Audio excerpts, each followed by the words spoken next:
सय्यिदना व सनदना व शफीअना व हबीबना व मौलाना मुहम्मदन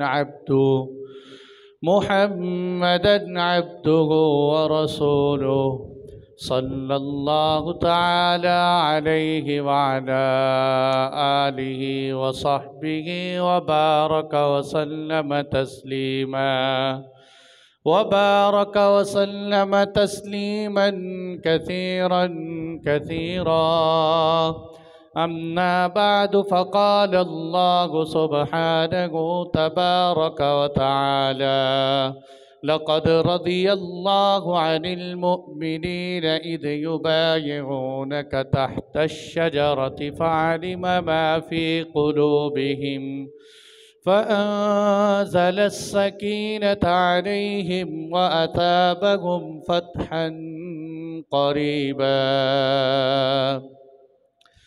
वक़ाल अन्नबिय्यु सल्लल्लाहु अलैहि वसल्लम अला अस्तहयी मिन रजुलिन तस्तहयी मिन्हुल मलाइका सदक़ल्लाहु मौलानल अज़ीम व सदक़ रसूलुहुन नबियुल करीम व नहनु अला ज़ालिका मिनश शाहिदीन वश्शाकिरीन वल्हम्दुलिल्लाहि रब्बिल आलमीन। इंतहाई वाजिबुल एहतराम सामीईन किराम, ज़ुल्हिज्जा और मुहर्रम के 2 महीने इस्लामी तारीख़ के यादगार महीने हैं। इन 2 महीनों के अंदर ऐसे तारीख़ी वाक़यात रोनुमा हुए जिसकी वजह से ये महीने अदीमुल मिसाल वाक़यात से लबरेज़ है। जिस तरह सैयदना इस्माईल अलैहिस्सलातु वस्सलाम की क़ुरबानी की कोई मिसाल नहीं, इसी तरह मुहर्रमुल हराम में पेश आने वाले वाक़े करबला की कोई मिसाल नहीं। इसी तरह मेरे दोस्तों 18 ज़िलहिज्जा को जिस बेदर्दी के साथ मदीना मुनव्वरा की सरज़मी पर अमीरुल मोमिनीन को, खलीफा राशिद को, दामाद मुस्तफ़ा को घर के अंदर शहीद किया गया, उसकी भी कोई मिसाल नहीं मिलती। आज चूँकि 14 ज़िलहिज्जा हो चुकी है और अभी हम मंगल के दिन 18 ज़िलहिज्जा आएगी। इसी मुनासबत से सैयदना उस्मान गनी रज़ियल्लाहु अन्हु के अज़ीम फ़ज़ाइल और उनकी शहादत का सानिहा आपके सामने रखूँगा। वैसे तो अल्लाह के फ़ज़ल से इस पर हम 4-4, 6-6 जुमे भी पढ़ा चुके हैं, लेकिन मैं कोशिश करूँगा कि आज एक ही नशिस्त में इस वाक़े को समेट के आपके सामने रखूँ। अल्लाह जल्ल जलालहू से दुआ है कि वो हमें इन हस्तियों के नक्शे कदम पे चलने की तौफ़ीक़ अता फ़रमाए। मेरे दोस्तों, सैयदना उस्मान गनी रज़ियल्लाहु ताला अन्हु का दौरे खिलाफत चल रहा था। ये वो दौरे खिलाफत था कि जिसको 11 साल गुज़र चुके थे, यानी हुज़ूर सल्लल्लाहु अलैहि वसल्लम की वफ़ात के बाद दौरे सिद्दीकी आया, फिर दौरे फ़ारूकी आया, फिर हज़रत उस्मान गनी रज़ियल्लाहु अन्हु के दौर के 11 साल गुज़र चुके। हर तरफ अमन था, आवाम खुशहाल थी, हुक्मरानों में इत्तेहाद था, मुसलमानों की सफ़ों में इत्तेहाद था, तौहीद का प्रचार हो रहा था और कई इलाके इस्लामी फतूहात में दाखिल हो रहे थे। लेकिन शैतान को तौहीद का बाला, तौहीद का बोलबाला, शिर्क का इस्तेहसाल कैसे बर्दाश्त हो सकता? शैतान को निज़ाम इस्लाम का निफाज कैसे बर्दाश्त हो सकता था? ऐसे में कुछ लोग शैतान के आले कार बने, जिनको शोरश पसंद कहो, जिनको बुलवाई कहो या जिनको सबाई टोला कहो, वो उठे और उन्होंने मंसूबा बनाया कि किसी तरह हम इस्लाम के गुलशन को उजाड़ दें, किस तरह मुसलमानों की सफ़ों को हम पारा पारा कर दें, इनके इत्तेहाद को तोड़ दें, इनकी अमीरुल मोमिनीन वाली ताकत और पावर ख़त्म कर दें हम। आज भी पूरी दुनिया के अंदर मुसलमानों तुम्हें लड़ाने के लिए कई मंसूबे बनाए जा रहे। उस वक़्त भी लड़ाने के लिए मंसूबा बनाया गया, लंबा चौड़ा मंसूबा। लेकिन मुख्तसर अगर मैं आपको बताऊं, जब भी आप इंशाअल्लाह तारीख़ पढ़ेंगे, ये 2-3 बातें याद रख लें, आपको सारी कारगुजारी उनकी सारी शैतानी समझ में आ जाए। उन्होंने क्या मंसूबा बनाया? नंबर 1, और ये इस लश्कर की जो क़यादत करने वाला था अब्दुल्ला बिन सबा, इसके बारे में याद रखना, ये यमन का रहने वाला एक यहूदी था जो बज़ाहिर मुसलमान हुआ लेकिन अंदर से यहूदी था।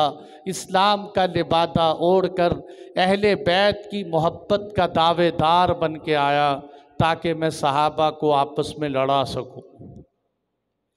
इसलिए इस फ़िरक़े को, तबके को कहा जाता है सबाई, उसी की निस्बत से। इसने मंसूबा क्या बनाया? कहने लगा देखो, सबसे पहला काम तो हम ये करते हैं कि जिन इलाक़ों में, मिस्र में, इराक़ में बनु हाशिम को मानने वाले बहुत, बनु हाशिम, बनु उमैया, ये 2 लड़ियाँ चलती हैं अरबों के अंदर। इनकी पुरानी आपस में ख़ानदानी चपकलश भी चलती रहती। अल्लाह के महबूब ने अपनी 2 बेटियों का हज़रत उस्मान गनी से रिश्ता करके चपकलश को ख़त्म फरमाया। उन्होंने इससे फ़ायदा उठाया कि जो पुरानी एक रग है आपस के इख्तिलाफ़ की, किसी तरह उस चंगारी को भड़काया जाए। तो मिस्र में, इराक़ में बनु हाशिम के मानने वाले बहुत, इन्होंने उन लोगों को तैयार किया कि मिस्र वालों, खिलाफत के हक़दार तो हज़रत अली हैं, खिलाफत तो हज़रत तलहा को मिलनी चाहिए, हज़रत ज़ुबैर को मिलनी चाहिए। और साथ हज़रत अली को सोचा ये था इन्होंने कि हम हज़रत अली को इस्तेमाल कर लें, हम हज़रत ज़ुबैर को भी इस्तेमाल कर लें, हम हज़रत तलहा का नाम इस्तेमाल करें। और यूँ नतीजा क्या निकलेगा कि लोग इनकी बात मानते हुए मुसलमानों के ख़िलाफ़ खड़े हो जाएं। अगर ये हरबा न चला तो दूसरी साजिश करेंगे कि हम यूँ करेंगे, हज़रत उस्मान गनी से जबरन, ज़बरदस्ती खिलाफत छीन लेंगे। हम कहेंगे भाई खिलाफत छोड़ दो। अगर तो उन्होंने खिलाफत छोड़ दी तो उनकी जगह पर जो आदमी हम लेके आए उसका आपस में झगड़ा हो जाए। वो कहेंगे मैं हकदार हूँ, वो कहेंगे मैं हकदार हूँ, इनका आपस में इख्तिलाफ़ करवा दें। और अगर हज़रत उस्मान गनी रज़ी अल्लाह अन्हु ने खिलाफत न छोड़ी तो हम उनको जुल्मन कत्ल कर दें। और जब वो शहीद हो जाएंगे तो बड़े बड़े सहाबा पर इल्ज़ाम आ जाए, हज़रत अली पर इल्ज़ाम आए, हज़रत तलहा ज़ुबैर पर इल्ज़ाम आए, यूँ आपस में लड़ाई हो जाएगी। ये थी असल तदबीर। समझ में आई ना बात? सबसे पहले तो क्या करेंगे, बड़े किबार सहाबा को खड़ा करें, इनका नाम इस्तेमाल करें और इस्तेमाल करके हज़रत उस्मान गनी की खिलाफत को पर इल्ज़ाम तराशी करें। अगर हो सके, ना हो सके तो हज़रत उस्मान गनी को उतार देंगे खिलाफत से। उतर जाएं तो उनकी जगह पे जो बंदा आएगा उसको हम जो है आपस में मुख्तलफ़ी बना देंगे और कहेंगे यही वो आदमी है जो हज़रत उस्मान गनी का कातिल। ये आपस में इन्होंने एक तदबीर सोची। इस तदबीर की फिर तरतीब शुरू हुई कि सन 31 हिजरी के अंदर हज़रत उस्मान गनी की खिलाफत के 11 साल बीत चुके। सन 31 हिजरी के अंदर इन लोगों ने यह तरतीब बनाई कि हज़रत उस्मान गनी रज़ी अल्लाह अन्हु के जहाँ जहाँ उमरा और गवर्नर थे, ये गवर्नर ठीक नहीं, वो गवर्नर ठीक नहीं, वो गवर्नर गलत है। हज़रत उस्मान गनी अकरीबा परवरी करते हैं, रिश्तेदारों को नवाजते हैं। हज़रत उस्मान गनी मालदार बहुत हैं, बैतुल माल से पैसे वसूल करते हैं। इन्होंने सहीफ़े उस्मानी को जला डाला, इन्होंने ये किया वो किया, अपने पास से बना बना के झूठ। और जैसे आज सोशल मीडिया में हो रहा है, यूँ लगता है कि पूरी दुनिया के अंदर अगर आप सोशल मीडिया देखें ना, तो आपको ऐसा लगेगा कि पूरी दुनिया में सबसे मज़लूम, सबसे मिस्कीन, सबसे यतीम, सबसे गरीब पाकिस्तान। अल्हम्दुलिल्लाह दुनिया के एतबार से अगर देखा जाए तो अल्लाह के फजल से आज भी मैं दावे से कह सकता हूँ इंतहाई खुशहाल तरीन मुल्क है मुल्क पाकिस्तान। भले हालात यहाँ हैं, लेकिन जो आज़ादी, जो गुफ्तगू के अंदर बात करते हुए अपनी राय का इख्तियार, और जो मार्केट में अभी भी हमारी अशिया जितनी सस्ती हैं दुनिया में कहीं नहीं, लेकिन उन्होंने भी और आज भी सोशल मीडिया के ज़रिए मुहिम चलाई गई कि नहीं नहीं मुल्क में तो बदअमनी की फ़िज़ा है। जैसे हम कराची में जाने से पहले हमें हर कोई कहता था कराची ना जाओ, हालात बड़े ख़राब। कराची गए तो कोई ख़राब हालात नज़र नहीं आए। ऐसे लगता था जैसे हर गली में बम चल रहा है, हर गली में कत्लो क़िताल हो रहा है, हर गली में लाशें गिरी पड़ी हैं, कुछ भी नज़र नहीं आया। इतने बड़े कराची के अंदर अगर कोई कत्लो क़िताल हो भी जाए तो देहातों के अंदर एक दो कत्ल हो जाते हैं। ये एक बदअमनी की फ़िज़ा होती है, वो फ़िज़ा फैलाई गई। और यूँ मेरे दोस्तों, मैं बिला तमहीद अपनी बात की तरफ आऊँ कि फिर ये हज़रात चलते चलाते सन 35 हिजरी के अंदर इकट्ठे होकर मदीनतुल मुनव्वरा पे चढ़ाए। इन्हीं किबार सहाबा की तरफ से खुद ब खुद ख़त लिख दिए कि हज़रत अली कह रहे हैं मदीने आओ, हज़रत तलहा कह रहे हैं मदीने आओ, हज़रत ज़ुबैर कह रहे हैं मदीना आओ, हालांकि उनको पता भी नहीं। यूँ ये अब हज़रात मदीना मुनव्वरा पहुँच गए। 18 ज़िलहिज्जा से पहले की अभी दास्तान सुना रहा हूँ।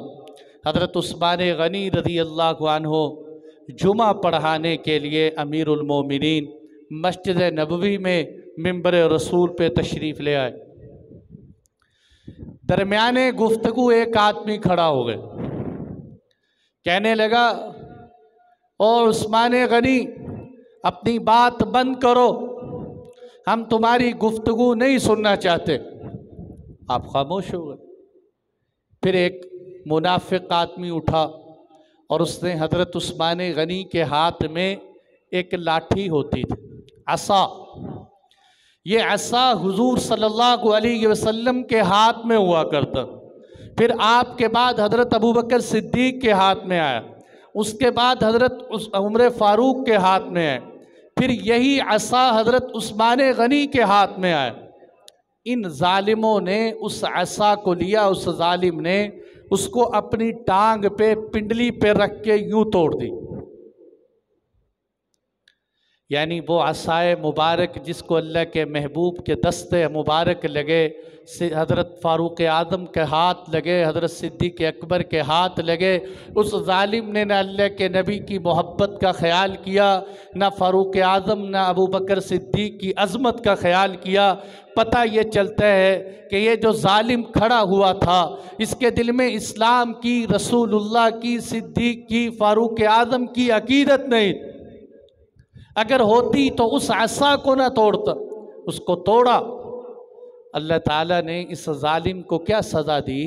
इमाम इब्ने कसीर रहमतुल्लाह अलैह ने लिखा है कि जब इसने अपनी टांग पे रख के वो डंडा, वो लाठी तोड़ी, उसमें से एक जुज़ निकल कर इसके यहाँ टांग पर लगा, छोटा सा ज़ख़म हुआ।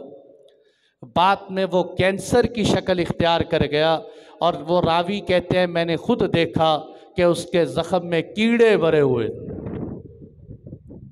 अल्लाह ने उसको दुनिया में इबरत का निशान बनाया। हज़रत उस्मान गनी रज़ी अल्लाह अन्हु के हाथ से डंडा छीन कर तोड़ देना, ये कोई क़यामत से कम नहीं था। और हज़रत उस्मान गनी रज़ी अल्लाह अन्हु के कंकरियाँ उठाकर कंकरियाँ मारी गईं।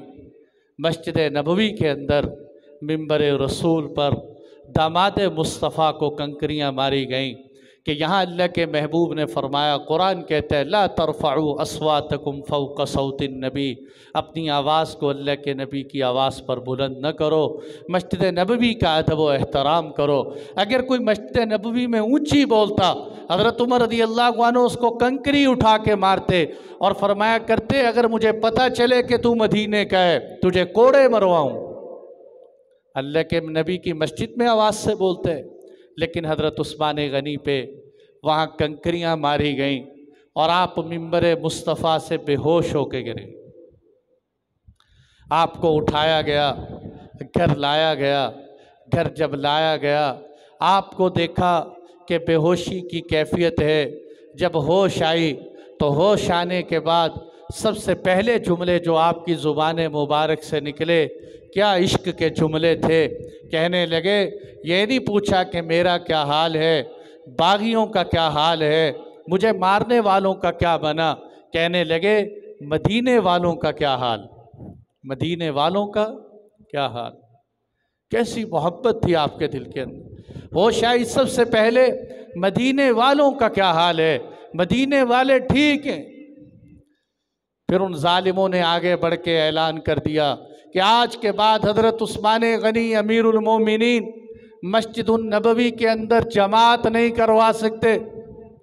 अगले दिन ऐलान हुआ, आज के बाद हज़रत उस्मान गनी मस्जिद नबवी के अंदर नमाज भी नहीं पढ़ सकते, अपने घर में नमाज पढ़े।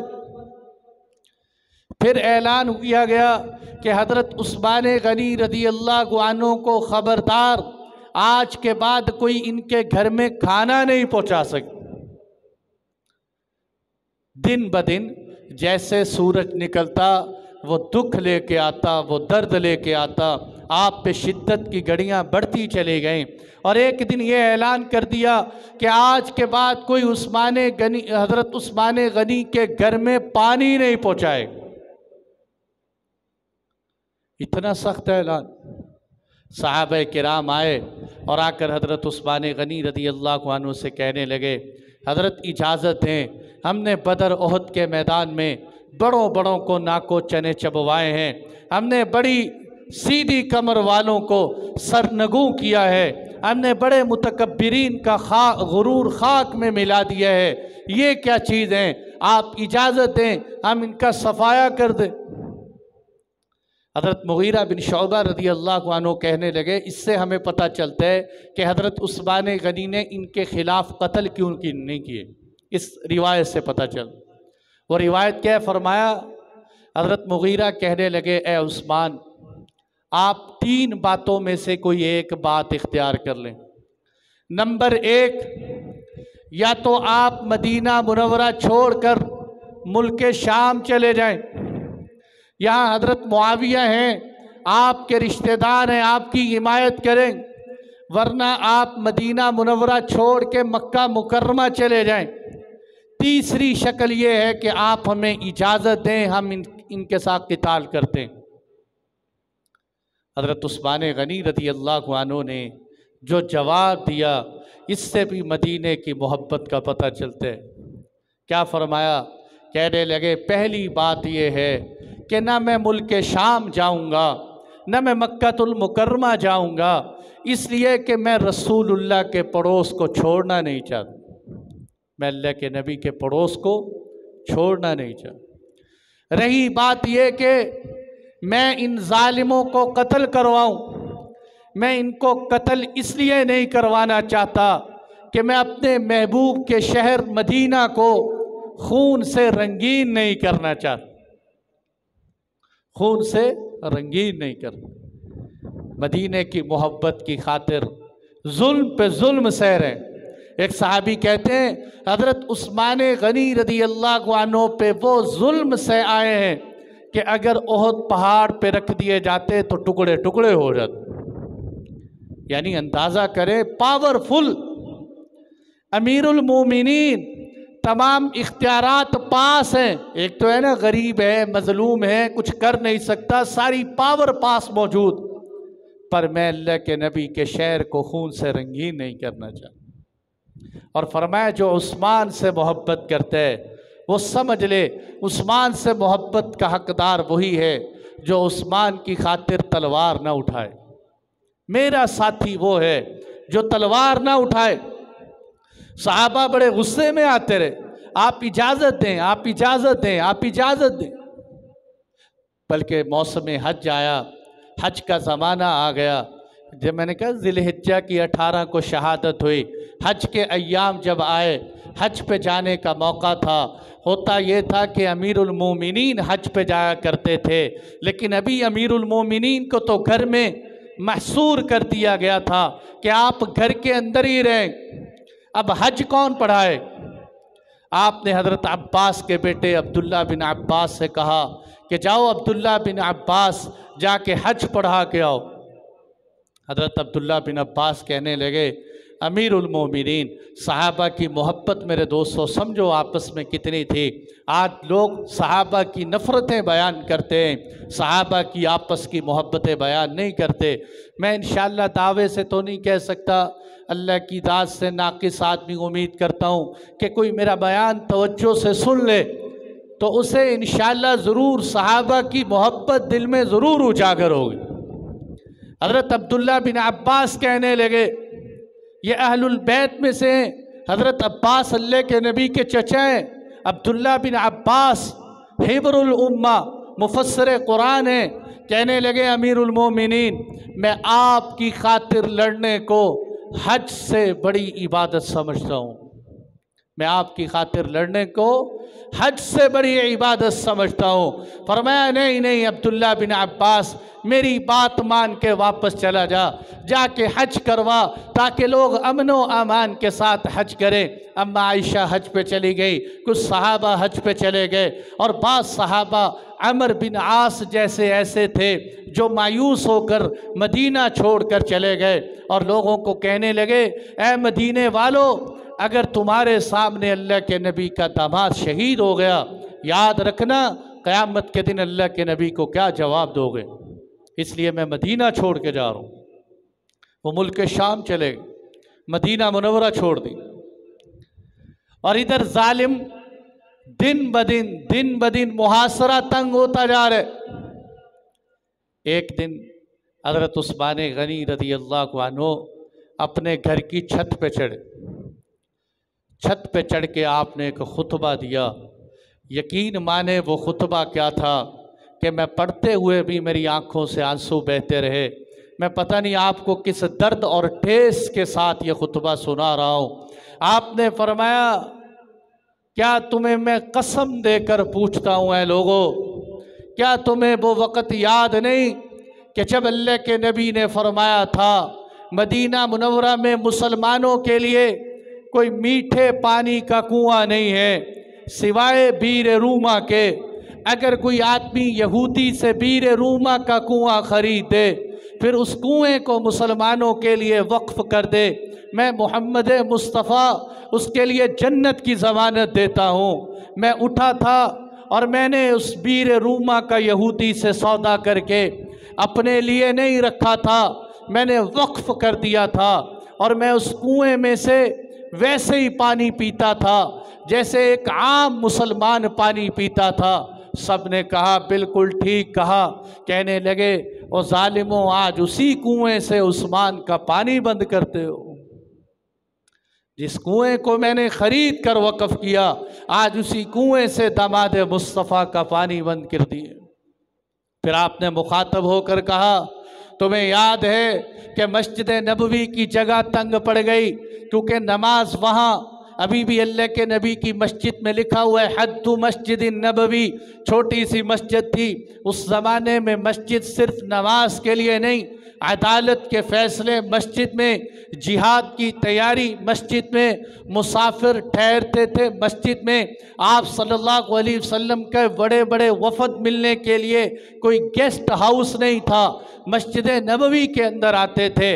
मुसलमानों का खलीफा एक दौर हुआ करता था, मुसलमानों का खलीफा इमाम मस्जिद भी था, वो खुतबा भी देता था, वो ईद की नमाज भी पढ़ाता था, वो लोगों के निकाह भी पढ़ाता था, वो और अदालत के अंदर बैठ के फ़ैसले भी करता था। मस्जिद छोटी पड़ गई। आपने फरमाया कोई है जो मस्जिद के पड़ोस का मकान ख़रीद के ले आए, मैं मोहम्मद मुस्तफ़ा जन्नत की ज़मानत देता हूँ। मैं उठा था और मैंने मस्जिद के लिए जगह ख़रीद के बताई थी कि अल्लाह के नबी उस्मान सौदा करा है, आप सल्लल्लाहु अलैहि वसल्लम ने मेरे लिए जन्नत की बशारत दी थी, क्या तुम्हें यह बात याद है? सब ने कहा याद है। आपने फरमाया ओ जालिमों, आज उसी मस्जिद में मुझे नमाज पढ़ने से रोकते हो। जो मस्जिद मैंने खुद खरीदी, जिसकी तौसी मैंने करवाई, और सबसे पहले मस्जिद नबवी मुज़य्यन की गई हज़रत उस्मान गनी के दौर में। तीसरी बात आपने इरशाद फरमाई, आपने फरमाया तुम्हें हुदैबिया का मौका याद है?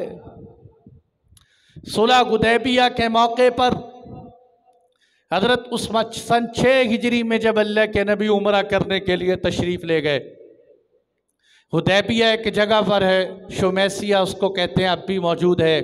हुदैबिया के मकाम पर सहाबा ने पड़ाव डाला। आपने हज़रत उस्मान गनी रदी अल्लाह अन्हु से कहा कि जाओ तुम सफ़ीर मुस्तफ़ा बनकर जाओ और वहाँ जाके उनसे बात करो। आप सल्लल्लाहु अलैहि वसल्लम ने जिसको अपना सफ़ीर बनाया, आज सफ़ीर, मैं अमेरिका का सफ़ीर हूँ, मैं इंग्लैंड का सफ़ीर हूँ, मेरी शान है, हमारे सफ़ीर की तौहीन हो गई। उस सफ़ीर को सोचो कि आपने 1400 सहाबा में से जिस सफ़ीर को छांटा और सफ़ीर रसूलुल्लाह का लक़ब मिला वो हज़रत उस्मान गनी थे। ये है हज़रत उस्मान गनी। आप गए, उन्होंने कहा उम्रा कर लें। हज़रत उस्मान गनी कहने लगे भला मैं अल्लाह के नबी के बग़ैर उम्रा कर सकता हूँ? मैं तो अल्लाह के नबी के साथ करूँ। उन्होंने हज़रत उस्मान गनी रज़ी अल्लाह अन्हु को बंद कर लिया मुख्तसर अंदाज में, और सहाबा ये समझे कि शायद हज़रत उस्मान गनी शहीद हो गए।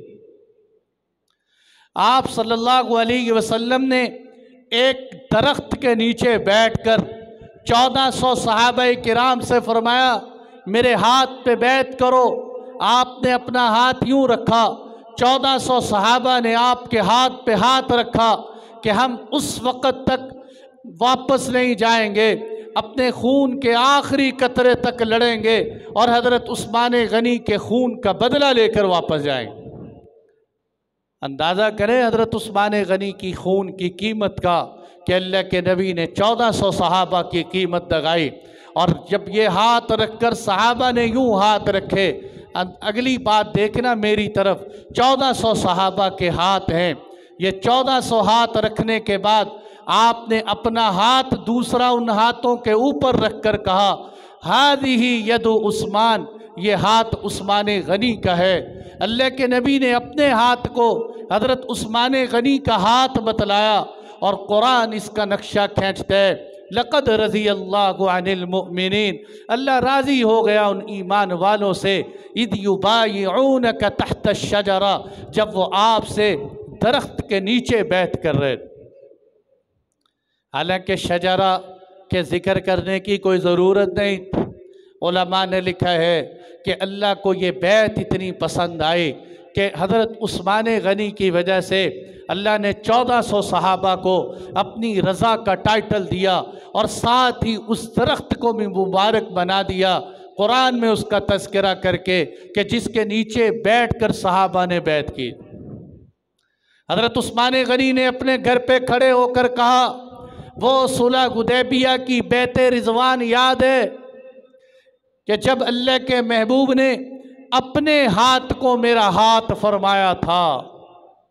उन्होंने कहा हमें याद है। फिर हज़रत उस्मान गनी ने फरमाया वो वक़्त याद है कि जब ग़ज़वा तबूक आया, जिसको जैशुल उसरा तंगी का लश्कर कहा जाता है। सहाबा के पास साजो सामान न होने के बराबर था। आपने फरमाया मन जहज़ा गाज़ियन फलहुल जन्ना, जो आज इस लश्कर को तैयार करे मैं उसके लिए जन्नत की बशारत देता हूँ। हज़रत उस्मान गनी उठे और कई घोड़े साजो सामान लेकर 1000 से ज़ायद दीनार लाकर मेरे नबी की झोली में ला डाले।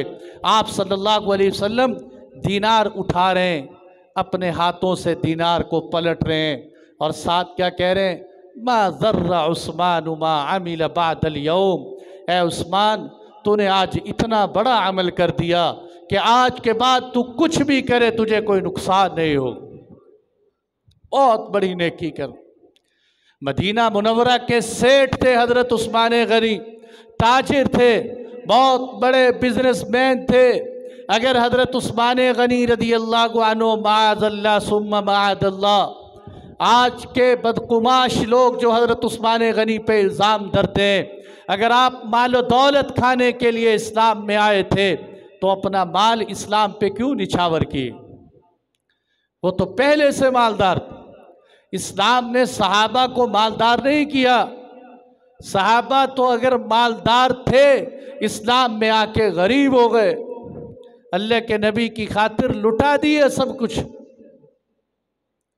आप सल्लल्लाहु अलैहि वसल्लम खुश हुए थे। क्या तुम्हें उस्मान गनी का ये अमल याद है? उन्होंने कहा जी ये भी याद है।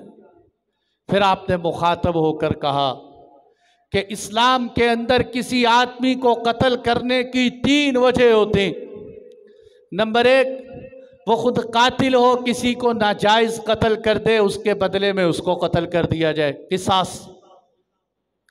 दूसरे नंबर पे कोई शादीशुदा जिना करे, उसको कत्ल कर दिया जाए। तीसरे नंबर पर कोई इस्लाम छोड़कर मुर्तद हो जाए, उसको कत्ल कर दिया जाए। आपने फरमाया अल्हम्दुलिल्लाह मैं अब भी मुसलमान हूँ, मैं आप सबके सामने कलिमा पढ़ता हूँ। न मैं पहले इस्लाम से फिरा था, न मैं अभी इस्लाम से फिरा हूँ, मैं इस्लाम का इकरार करता हूँ। दूसरी बात यह है कि ज़िना के बाद कत्ल किया जाता है। बड़ी अजब बात इरशाद फरमाई। आपने फरमाया मैंने कभी ज़माने जाहिलियत में भी ज़िना नहीं की। इस्लाम तो इस्लाम है। हज़रत हिंदा ना, एक बात बीच में याद आ गई। हज़रत सुफियान की बीवी है हज़रत हिंदा, इस्लाम ले आई। हज़रत हिंदा से जब अल्लाह के महबूब ने बैत की ना, बैत की, तो बैत के वक़्त आपने कुछ बातें इरशाद फरमाई, बाकी ख़वातीन भी थी। आपने फरमाया अल्लाह युशरिकन बिल्लाहि शैआ, कि अल्लाह के साथ किसी को शरीक नहीं ठहराओ। वला यसरिकन, चोरी नहीं करोगे। वला यज़नीन, ज़िना नहीं करोगे। पहले तो खामोश हो के ठीक है ठीक है ठीक है। वला यज़नीन, ज़िना नहीं करें। इस पे हज़रत हिंदा बोल पड़ी, कहने लगी अल्लाह के नबी, भला कोई शरीफ औरत भी ज़िना कर सकती? कोई इज्जतदार औरत ज़िना का सोच सकती? यानी हज़रत हिंदा कह रही है ये हो ही नहीं सकता कि एक इज्जतदार खातून हो, उसके जहन में ज़िना की बात आए।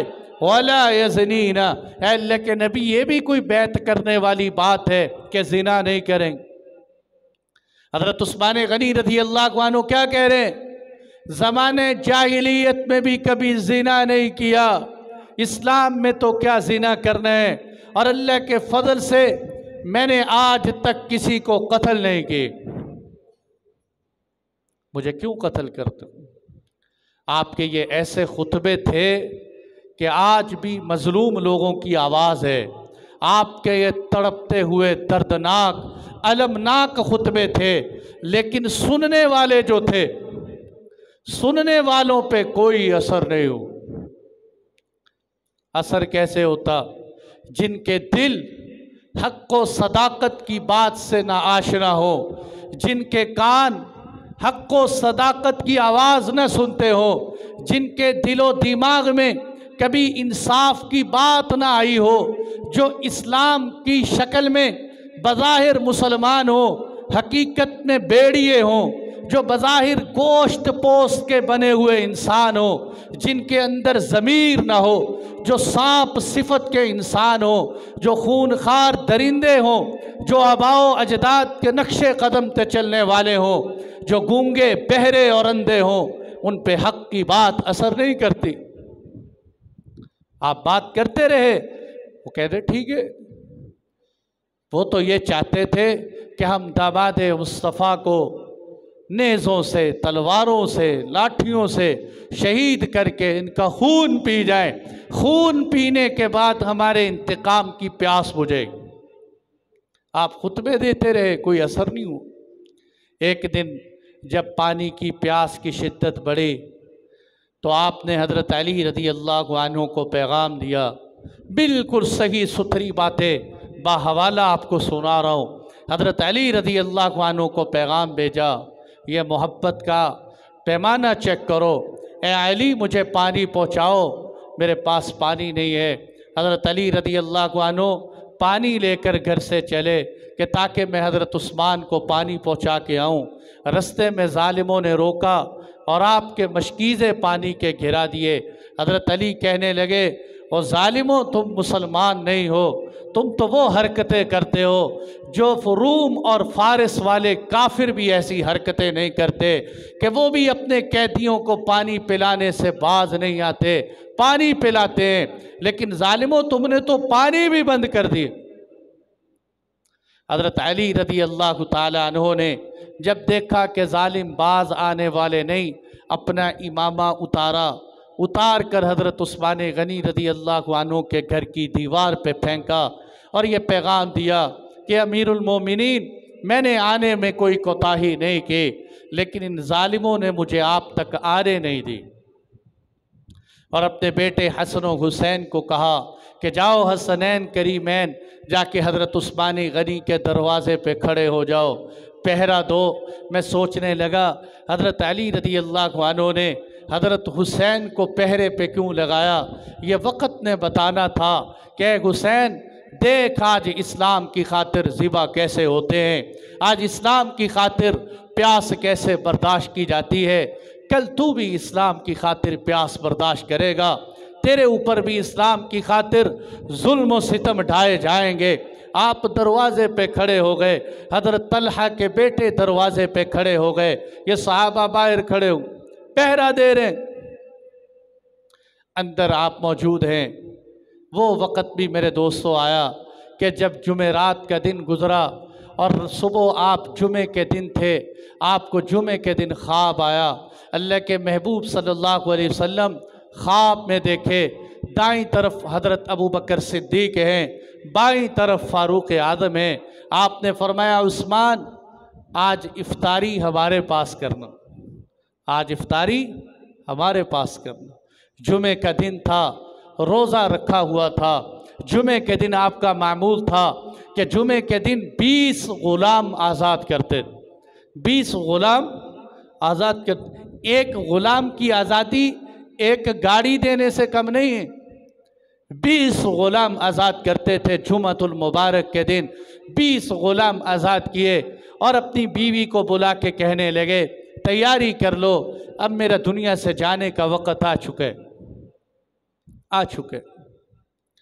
हज़रत उस्मान गनी रज़ी अल्लाह अन्हु ने बेहतरीन कपड़े पहने, ऐसा पाजामा पहना जो ज़िंदगी भर कभी नहीं पहना।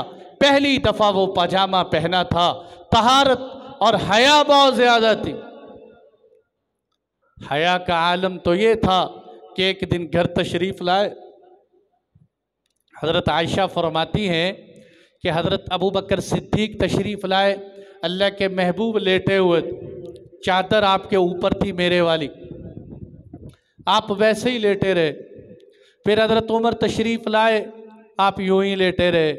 हज़रत उस्मान गनी तशरीफ़ लाए, आपने चादर हटाई और सीधे होके बैठ। हज़रत आयशा से फरमाया, आयशा, अपने कपड़ों को अच्छी तरह अपने ऊपर लपेट लो। हज़रत उस्मान गनी ने गुफ्तगू की, चले गए। अम्मा जान कहने लगी, मैंने पूछा अल्लाह के महबूब, अबू बकर आए, उमर आए, आप नहीं हिले, उस्मान गनी तशरीफ़ लाए, आप क्यों हिल पड़े? अजब बात आपने इरशाद फरमाई। आपने फरमाया उस्मान में हया इतना है, अगर मैं इस हालत में लेटा रहता शायद उस्मान मुझसे बात भी ना कर सकते, बात कहे बगैर वापस चले जाते। इसलिए मैं यूं सीधा होकर बैठ गया और बीरे अरीस के कुएं पे आप बैठे हुए हैं, आप सल्लल्लाहु अलैहि वसल्लम की पिंडली से कपड़ा हटा हुआ है, सहाबा तशरीफ़ ला रहे हैं, हज़रत अबू बकर और उमर आए, आपने पिंडली से कपड़ा यूं ही रखा, हज़रत उस्मान तशरीफ़ लाए, आपने पिंडली पे कपड़ा नीचे कर लिया, और हज़रत उस्मान गनी के पूछने पर बताया गया। अजब जुमले मेरे नबी ने फरमाए, ये टाइटल पूरे सहाबा की हिस्ट्री में शायद किसी को नहीं मिला। अला अस्तहयी मिन रजुलिन तस्तहयी मिनहुल मलाइका। आपने फरमाया मैं उस बंदे से क्यों हया न करूं जिससे फरिश्ते भी हया करते हैं, जिससे फरिश्ते भी हया करते हैं। कितना हया का आलम। गुसल खाने में चार दीवारी के अंदर कभी नंगे बदन गुसल नहीं किया, पाजामा पहनकर या कोई चीज़ पहनकर गुसल करते थे।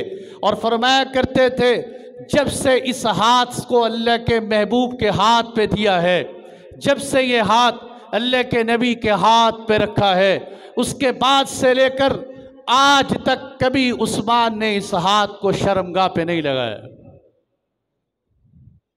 ऐसा है यार, अल्लाह के नबी ने टाइटल दिया अरहम उम्मती भी उम्मती अबू बकर, मेरी उम्मत में सबसे ज़्यादा रहम दिल अबू बकर है।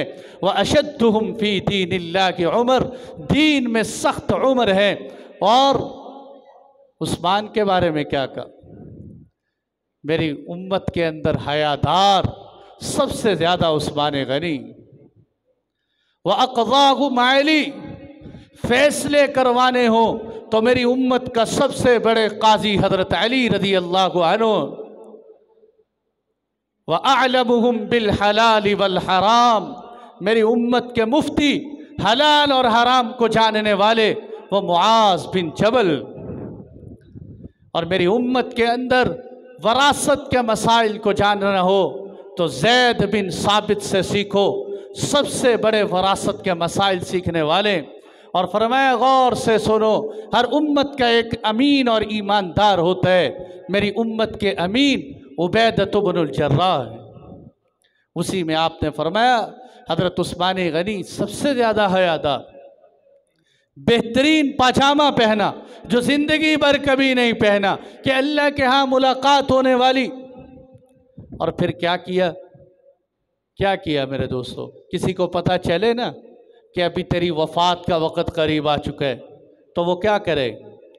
आपने कुरान खोला, सामने दुश्मन चारों तरफ से घेराव है, अल्लाह के महबूब ख्वाब में कह रहे हैं, मुसन्नफ़ इब्ने अबी शैबा में सही रिवायत है कि मैंने अल्लाह के महबूब को ख्वाब में देखा।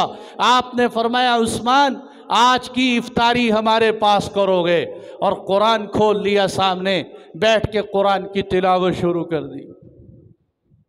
ये वाहिद हस्ती है जिन्होंने हज़रत उस्मान आप सल्लल्लाहु अलैहि वसल्लम के ज़माने में कुरान हिफ्ज़ किया, एक रकअत के अंदर खड़े होकर पूरा कुरान पढ़ लिया करते, एक रकअत के अंदर।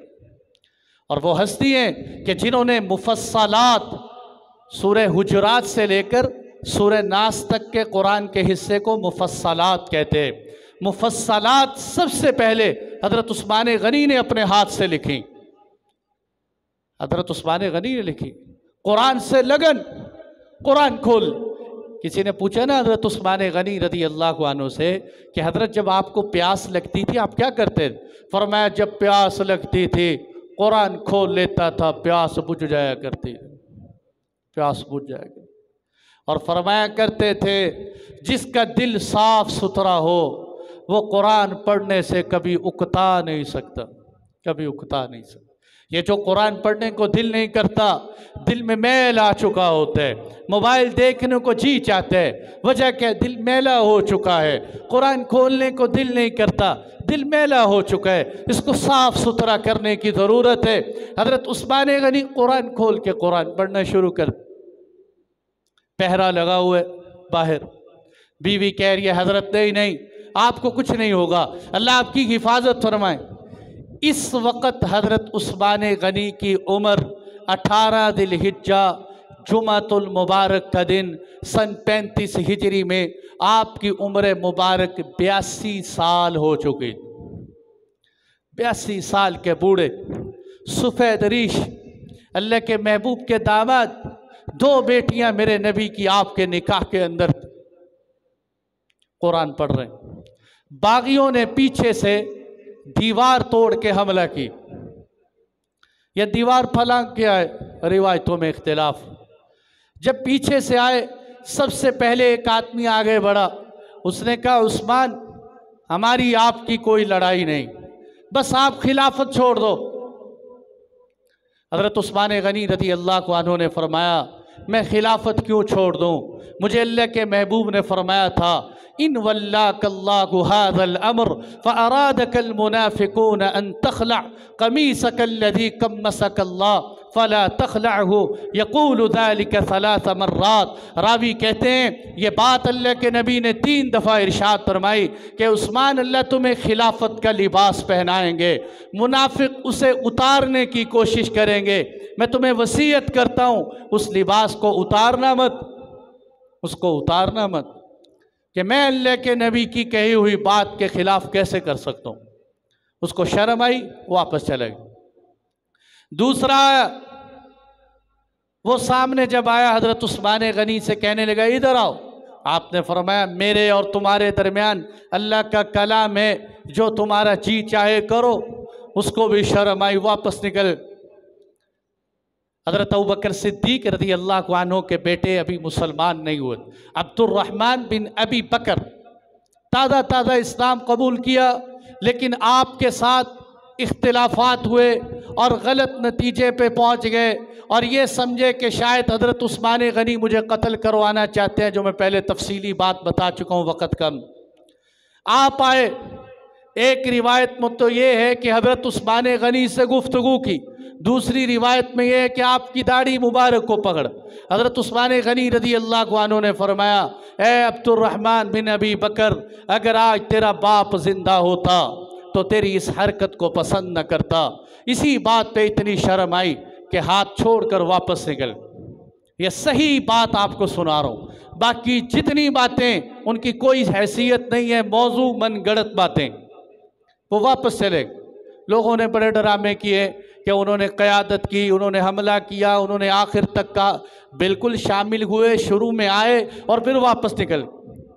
फिर कुछ लोगों का जत्था जो अंदर दाखिल हुआ है, उसमें से एक आदमी सबसे पहले आगे बढ़ा।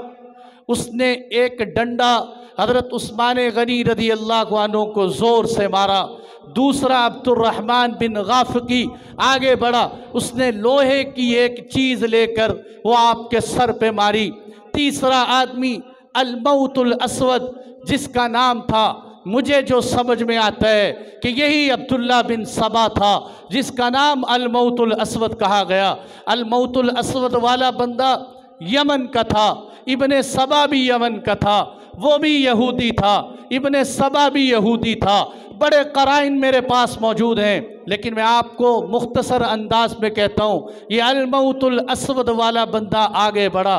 इसने आपका गला दबाया, इतनी ज़ोर से गला दबाया।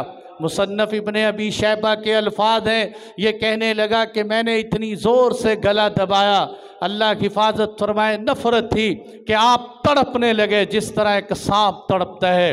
हज़रत उस्मान गनी को इसने सांप से निस्बत दी, आपके गले को दबाया। अल्लाह के महबूब के दामाद तड़पने लगे और जब आप तड़पे तो तलवार लेके आपके सीने पे दे मारी।